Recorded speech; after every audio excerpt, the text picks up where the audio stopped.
Hare Krishna devotees, welcome to Shloka Day. Today's Shloka is Shloka number 10 of chapter 10. Tesham satata yuktanam Tesham satata yuktanam bhajatam priti purvakam bhajatam priti purvakam dadami buddhi yogam tam dadami buddhi yogam tam yena mamupayanti te. yena mamupayanti te. Word for word meaning, translation and purport by His Divine Grace, A.C. Bhaktivedanta Swami Srila Prabhupada. Srila Prabhupada ki jai.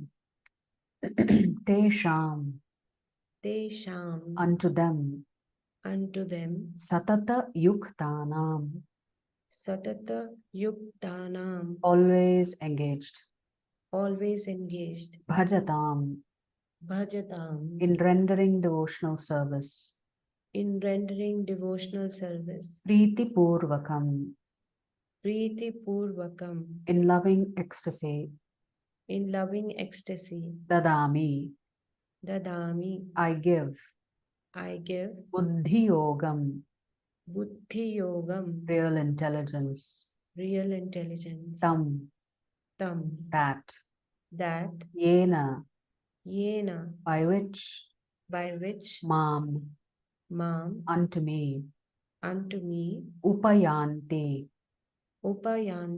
come, te they.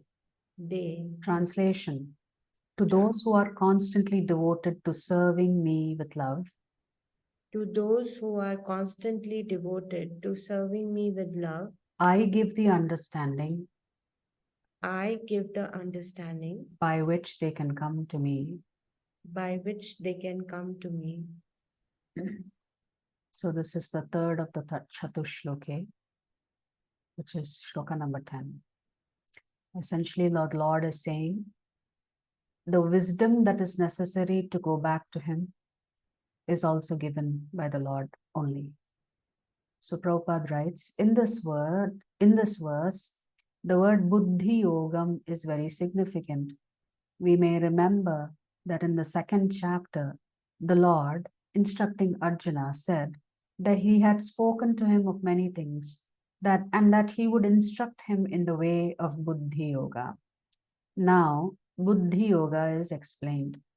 Buddhi yoga itself is action in Krishna consciousness. That is the highest intelligence. Buddhi means intelligence, and yoga means mystic activities or mystic elevation.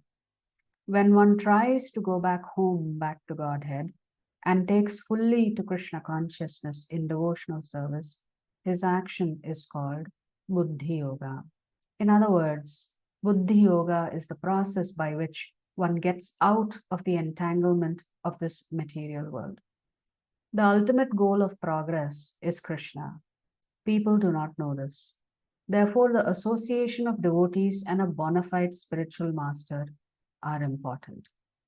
One should know that the goal is Krishna, and when the goal is assigned, then the path is slowly but progressively traversed, and the ultimate goal is achieved. When a person knows the goal of life, but is addicted to the fruits of activities, he is acting in Karma Yoga.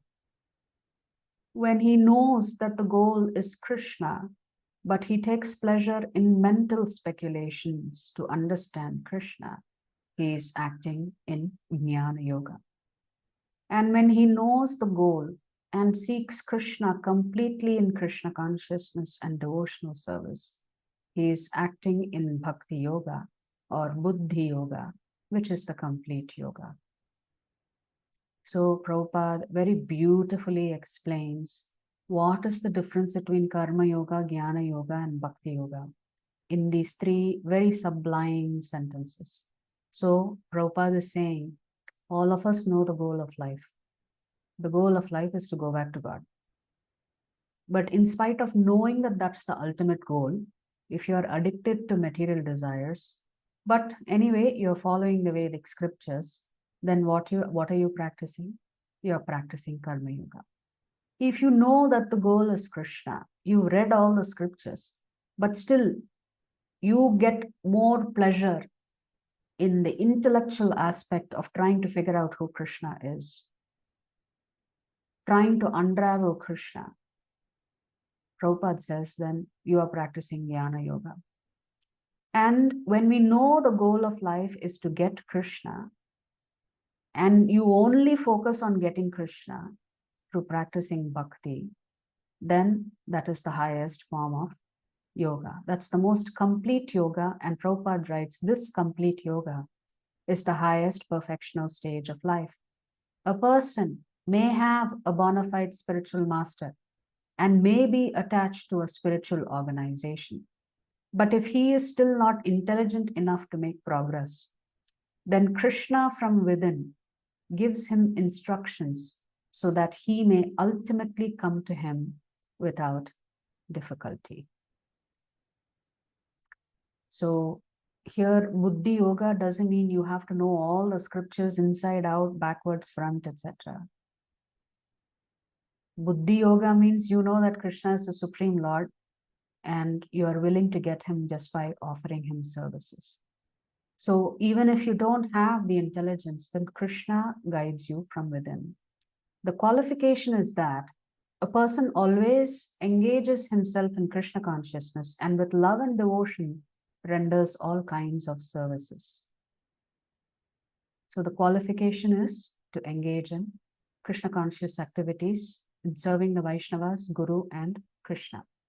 He should perform some sort of work for Krishna, and that work should be with love.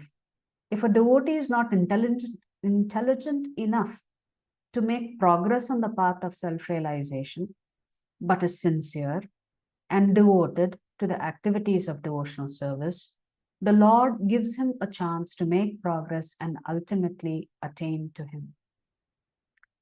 So, if we don't understand what is self-realization, but our efforts to please Krishna and Vaishnavas and Guru is sincere, then the Lord will always give you many, many chances to make progress and ultimately to come back to him.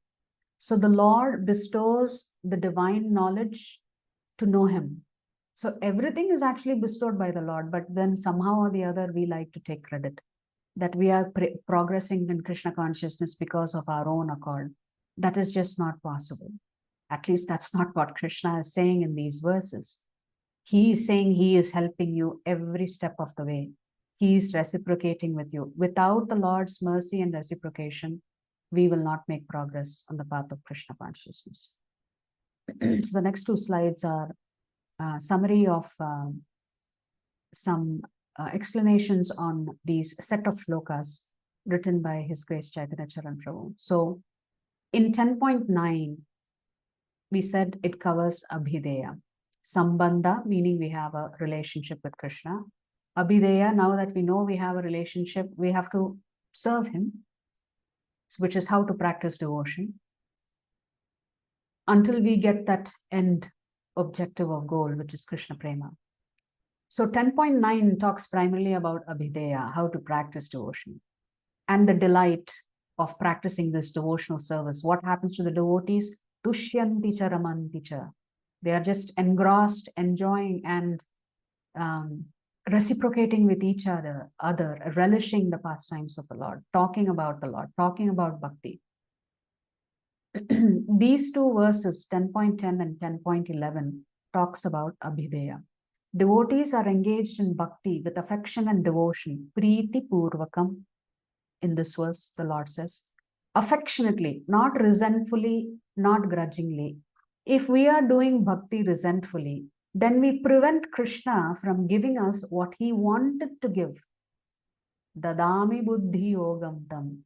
I will give buddhi yoga, yena mam upayanti te, by which you come to me. Buddhi yoga is used in the second chapter in 2.39. There, the meaning was acting intelligently for the purpose of yoga. There, which means in the second chapter, the Lord had not talked about himself so much. The meaning was, now you have got the knowledge of body and soul to do yoga. so that you connect with higher spiritual reality, which is in the second chapter. The Lord was only saying, you know the difference now between the body and soul. Now that you know that, you have to connect to this higher spirituality. At that time, in the second chapter, Krishna was not talking about himself. What is that higher spiritual reality was not explicit. But here, in this fourth set of shlokas, it is clearly told that I am that highest spiritual reality. So I am the supreme truth, and I give the knowledge by which you come back to me. So we want to study the scriptures not to intellectually scrutinize Krishna. It is to intellectually submit ourselves to Krishna. To use our intellect, not to study the scriptures so that we can become experts in the scriptures and try to speculate about who Krishna is, but we use the scriptures so that the scriptures help us completely surrender to Krishna. So you can understand how Buddhi Yoga is different from Jnana Yoga. One may think that Jnana and Buddhi one and the same thing. But the essence of what Buddhi Yoga is actually explained in the 10th chapter, although the Lord introduced the term Buddhi Yoga in 2.39. So the Lord explains Buddhi Yoga only in chapter 10. So which is to use our intelligence to surrender to Krishna. Intellect also comes from material energy. So how can inferior energy know and understand the Supreme Lord without the Lord's assistance? So the challenge with Jnana Yoga is you're trying to do everything on your own. Your buddhi, your intelligence is also coming from material energy only. It is a material energy. It is considered an inferior energy. How can you by yourself try to understand and unravel the Supreme Lord? So only if the Lord wants you to understand him will that happen. So it's not possible independently. So essentially, the Lord is reciprocating with his devotees. As much as the devotees are engaging in loving services of the Lord helps you come back to him. So after describing what the devotees do for the Lord, which is in shlokas 8 and 9, and before describing what the Lord does for the devotees, which is shlokas 10 and 11, the Gita is actually linking the two sections through a vital describer of how bhakti is to be practiced. The key words here the Lord has used in the 10th shloka is Priti Purvakam, with affection. The Chatushloke Gita can be analyzed in terms of what devotees do for Krishna and what Krishna does for devotees. When the Kurukshetra battle is about to begin, Arjuna becomes overwhelmed at the prospect of the impending fratricide and loses his will to fight, as illustrated in the Gita's first chapter. So in the 46th shloka, Sanjaya says, after making all of these complaints, what did Arjuna do? He put his bow aside, sat down with his head in his hands, feeling very dejected. At that time, Krishna speaks the Gita to help bring Krishna's divinity into the foreground of Arjuna's consciousness. So sometimes we get caught up in our own self-pity. Oh, something bad happened to me. Krishna is saying, nothing bad happened to you. I am here. Why don't you think about me? So that's what Krishna was trying to help Arjuna understand. This helps him to see the war as a divine plan, wherein Arjuna is meant to be an instrument for Krishna.